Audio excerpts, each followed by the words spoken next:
안녕하세요. 신우 때문에 결혼 생활에 종지부를 찍게 된 30대 여성입니다.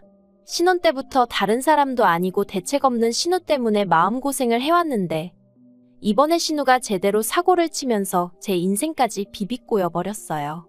누구 하나 저한테 제대로 사과하는 사람도 없고 속 터지네요. 남편하고는 지인의 소개로 만났습니다.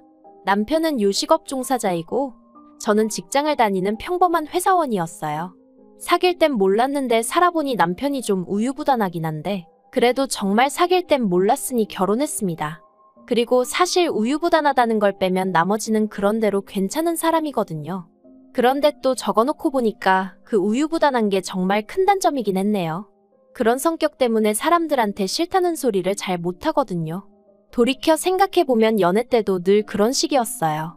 어디 식당을 하나 가도 자기가 먼저 딱 골라오는 법이 없고 여기 갈까 저기 갈까 해가며 제 눈치를 살피기에 급급했고 대화를 주고받는 와중에도 제 기분을 살피느라 정신이 없었으니까요. 그리고 저는 그런 남편이 그저 저를 너무 좋아해서 저한테 잘 보이고 싶어서 그러는가 보다 했던 거죠. 하지만 그게 그냥 원래 타고난 성격이었고 정말이지 그로 인해 제가 이렇게 힘들 줄은 몰랐습니다. 저희는 결혼할 때 양가에서 특별히 받은 도움은 없습니다. 일단 시댁 형편이 넉넉지가 않았는데 남편이 어렸을 때 아버님이 일을 하다 사고를 당하셔서 무릎에 철심을 박으셨다 들었어요. 그리고 그로 인해 장애 등급을 받으셨는데 사회가 장애에 대한 인식이 부정적이다 보니 이후로 일자리 구하기가 여의치 않으셨다대요. 그래서 저희 결혼할 때도 그렇고 지금까지도 그냥 아는 분들 통해서 조금씩 소일거리 받아다 하고 계십니다. 그리고 사정이 그렇다 보니 어머님은 어머님대로 식당 일도 하시고 건물 청소도 하시고 그러다 지금은 몇 년째 요양원에서 어르신들 도와드리는 일을 하고 계세요.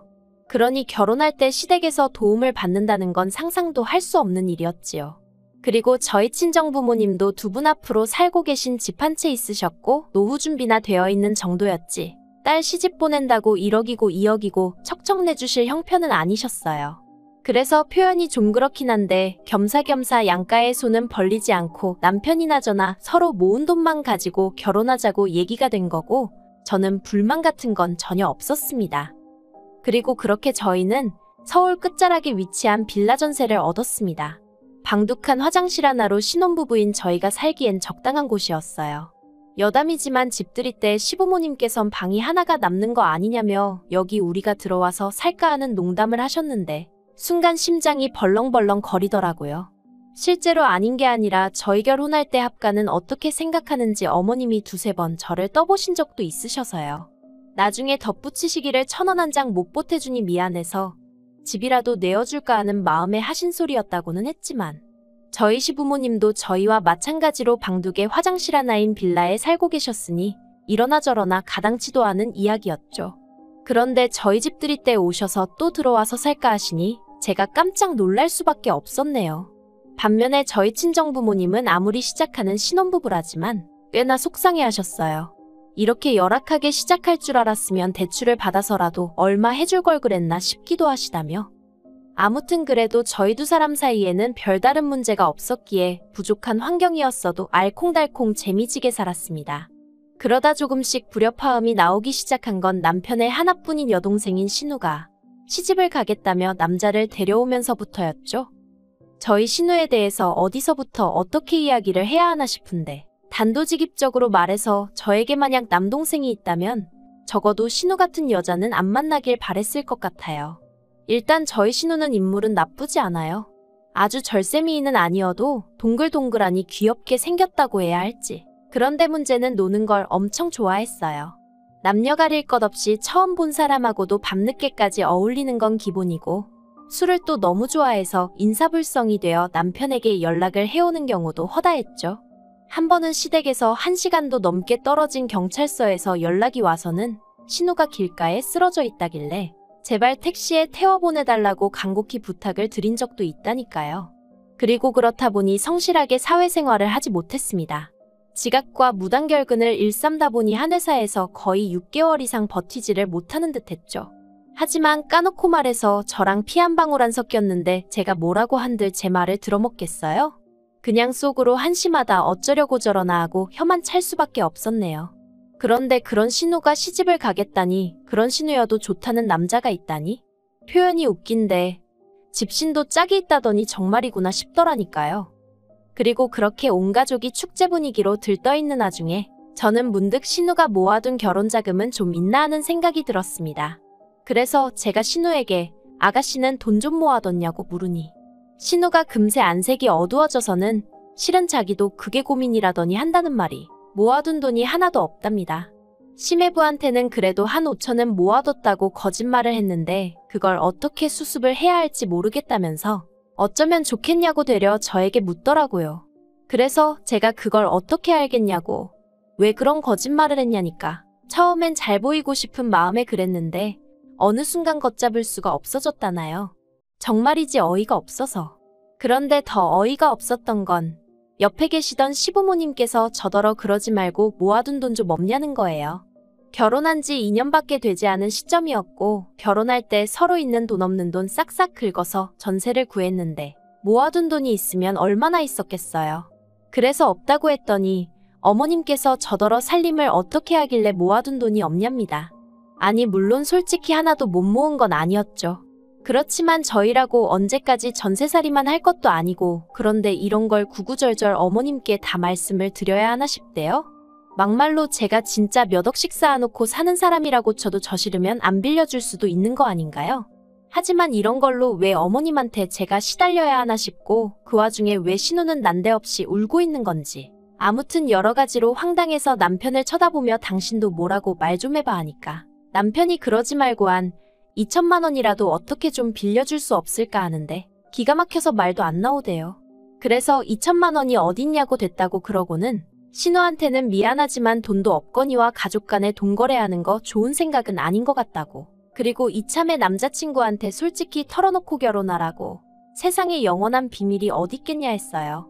그랬더니 신우는 또다시 대성통곡을 하고 어머님 아버님은 제가 당신들이 가진 게 없으니 어른 무서운 줄 모르고 저렇게 주제도 모르고 나서는 거라대요. 분명히 말하지만 저는 신우가 파혼당하길 바라고 그런 소리를 한 것도 아니었고 정말 도와줄 능력이 되질 않았어요. 그리고 솔직히 신우가 돈을 어느 세월에 갚아줄지 믿음도 없었고요. 그런데 이 일을 계기로 소위 저는 시부모님에게 단단히 찍혔고 아무튼 그래도 어쨌든 신우는 그 남자친구하고 결혼을 했어요. 그리고 시부모님 말씀으로는 해가는 게 없어서 아주 밉보였다며 그게 다 제 탓이라는 듯이 말씀을 하셨는데 솔직히 전 억울했죠. 굳이 따지자면 시집갈 나이가 되도록 돈 5천도 안 모으고 탱자탱자 놀아댄 신우 잘못이지 그게 어째서 제 잘못인가 싶은 게. 하지만 팔은 안으로 굽는다고 제가 아무리 논리적으로 따진들 어머님 아버님이 그래니 말이 옳구나 하실 것도 아니고 그래서 저도 그냥 뒤에서 저를 뭐라고 욕하시던지 그러려니 하고 넘겼습니다. 한편 옆에서 지켜보고 들려오는 신우의 결혼 생활은 행복하지 않아 보였어요. 즐거워 보이지 않았죠. 듣자 하니 어지간히 어려운 시부모님을 만난 모양이었습니다. 게다가 시매부가 신우 단속을 어지간히 했는지 툭하면 남편이나 저를 팔아 친구들을 만나러 가더라고요. 솔직히 신우가 하는 거짓말에 알리바이로 쓰이는 게 싫었지만 그렇다고 제가 시매부한테 일일이 말해주기도 그렇고 그래서 남편에게 당신이야 어떤지 몰라도 나는 신우가 날 팔아먹는 게 불편하다 했습니다. 나중에 혹시나 무슨 일이라도 생기면 시매부 입장에선 나랑 신우가 한통속이라고 오해할 수도 있지 않냐고. 그런데 나는 뭐가 됐던 간에 남의 가정사에 조금도 얽히고 싶지 않으니 당신이 신우에게 자리하기에서 나는 팔지 말라고 얘기 좀 해달라고 부탁을 했죠. 그러자 남편이 기껏 한다는 소리가 제 친동생이어도 그랬겠냐대요. 제 친동생이어도 그렇게 매정하게 말했겠냐고요. 그러면서 저더러 네 가족 내 가족 선 긋는 것 같다며 서운하다 하는데 정말이지 이제 와서 말이지만 답답하고 갑갑한 일들이 한두 번이 아니었습니다. 하지만 결정적으로 시댁 식구들과 연을 끊는 것도 부족해 아예 남편과 이혼을 결심하게 된 일이 있었으니 그건 저도 남편도 아닌 신우의 바람이었습니다. 신우가 어쩌다 시매부한테 들켰는지는 온 가족이 저에게 쉬쉬를 해대니 모르겠어요. 하지만 시매부 말이 신우가 바람을 폈고 그 상대가 저랑 같은 회사에 다닌답니다. 그런데 더 황당한 건 신우가 제가 소개시켜준 사람이라고 그랬다는 거예요. 저랑 신우랑 술 한잔하고 있는데 우연히 신우의 상간남, 그러니까 제가 소개시켜줬다는 그 직원이 합석을 하게 되면서 제가 통성명을 시켜줬다나요. 그리고 신우가 한다는 소리가 그 남자가 신우더러 저희 회사에 들어올 수 있게 힘을 써주겠다 그래서 두세 번 만난 게 전부라고 그랬다는데 당연히 전부 다 새빨간 거짓말이었어요. 제가 신우랑 단둘이 술을 먹은 일부터가 없었으니까요. 그리고 저는 그 남자 직원이랑 이름하고 얼굴 정도만 아는 사이지 신우가 아니라 다른 여자라고 해도 제가 나서서 통성명을 시켜주고 그럴 사이가 절대 아니었습니다. 그리고 무엇보다 그 남자 직원의 직급이나 이것저것 물어보나 신우를 입사를 시키고 그런 건 뭐 말도 안 되는 소리였죠. 그런데 심해부는 그래도 신우가 지 와이프라고 그런 건지 어떻게든 신우를 믿고 싶기라도 했던 건지 신우 말만 듣고 와서는 저에게 따져대기 시작했습니다. 저더러 어떻게 그럴 수가 있냐면서요. 게다가 시부모님도 금세 이 일을 알게 되셨습니다. 심해부가 결국 신우를 쫓아냈고 갈 곳도 돈도 없었던 신우가 시댁으로 들어갈 수밖에 없었으니까요. 시부모님이 저와 남편에게 내려오라 하셨고 무슨 이야기가 오갈지 뻔히 알았지만 안 갈 수도 없어서 죽을 상을 하고 시댁을 찾았습니다. 그리고 그렇게 저희가 시댁에 도착했을 때 아버님은 이미 술에 말 그대로 진탕 취해 계셨는데 신발장에서 신발 뻗는 저를 발견하시고는 냅다 리모컨을 집어던지셨어요. 그리고는 저더러 네가 기어이 내 딸 신세를 망치려드냐며 가만 안 두겠다고 하시더라고요. 그래서 제가 아버님 떨어 저는 정말 모르는 일이라니까 왜 이러시냐고. 그리고는 어머님한테도 제 억울함을 호소했습니다. 제가 미쳤다고 결혼한 신우한테 유부남을 소개시키겠냐고요. 하지만 어머님께서 기껏 하신다는 말씀이 내 딸이 너보다 이쁘고 시집도 잘 갔다 싶으니까 셈이 나서 그런 거 아니냐입니다. 웃겼어요. 그 와중에 어머님도 내심 당신 아들인 저희 남편보다 사위가 낫다고 생각하고 계셨나 싶은 게 아무튼 어머님더러 그런 거 아니다. 그렇게 생각해 본 적도 없다. 신우가 이런 상황에 처한 건 유감이지만 정말 저랑은 아무런 관련도 없다고. 그런데 얄밉게도 신우는 그 와중에 자기가 무슨 피해자라도 되는 것 마냥 또 거실 한쪽 구석에서 질질 짜고만 있더라니까요. 그래서 제가 신우더러 아가씨도 입 있으면 말 좀 해보라고 아가씨랑 나랑 언제 단둘이 술을 먹었고 그 직원도 지금 이혼당하게 생겼는데 알긴 하냐 했죠. 심지어 그 직원은 애도 있는데 그 직원 와이프가 2번의 유산 끝에 정말 힘들게 얻은 아이였거든요. 그런데 지금 그런 가정을 깨뜨린 거라고 소리를 질렀더니 신우가 한다는 말이 기억이 안 난답니다. 자긴 아무것도 모른다나요. 그래서 도저히 안 되겠다고 3자 대면 하자고 했습니다. 신우랑 그 직원이랑 저 셋이서 만나서 어떻게 된 건지 확인 좀 해보자고요. 그리고 결론부터 말하자면 결국 제가 제 핸드폰 내역이며 신용카드 내역이며 줄줄이 뽑아다 시부모님과 심해부 코앞에 들이밀고 나서야 제 결백을 인정받았습니다. 다시 말해 신우가 거짓말을 했다는 걸 모두가 알게 된 거죠. 그리고는 그 일로 심해부는 더 큰 충격을 받은 듯 했습니다.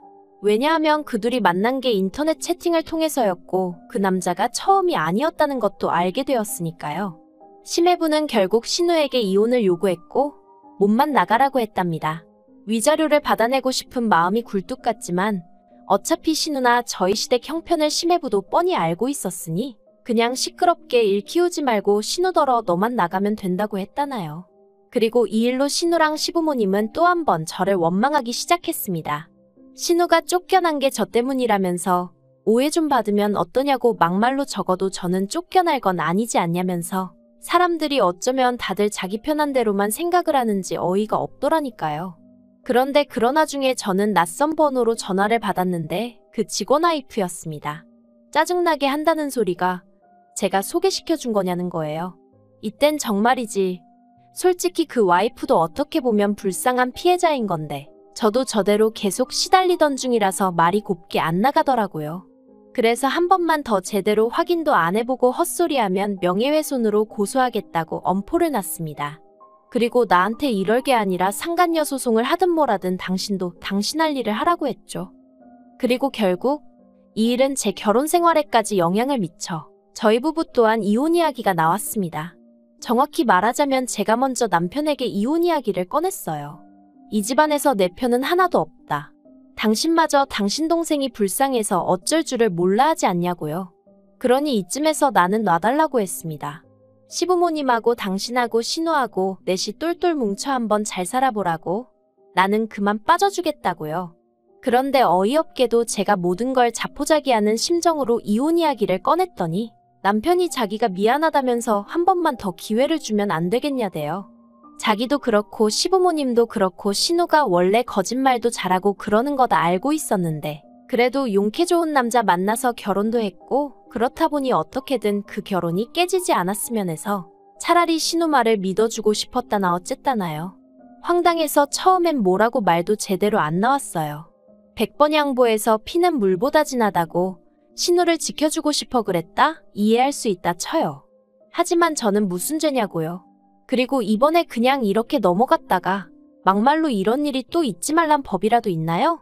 그리고 지금은 애도 없지만 애까지 생긴 마당에 제가 이런 일을 또 겪는다고 생각하면 그땐 정말 이혼하기도 쉽지 않을 거고 제 억울한 마음은 누가 알아주냔 말이죠. 그래서 안 되겠다 했어요. 이혼해달라고 아니면 긴 싸움이 될지라도 소송하겠다고요. 솔직히 이혼한 지금도 그때 일을 떠올리면 아찔하고 짜증도 나고 그래도 여유가 좀 생겼는지 헛웃음 정도는 지을 수 있게 됐습니다.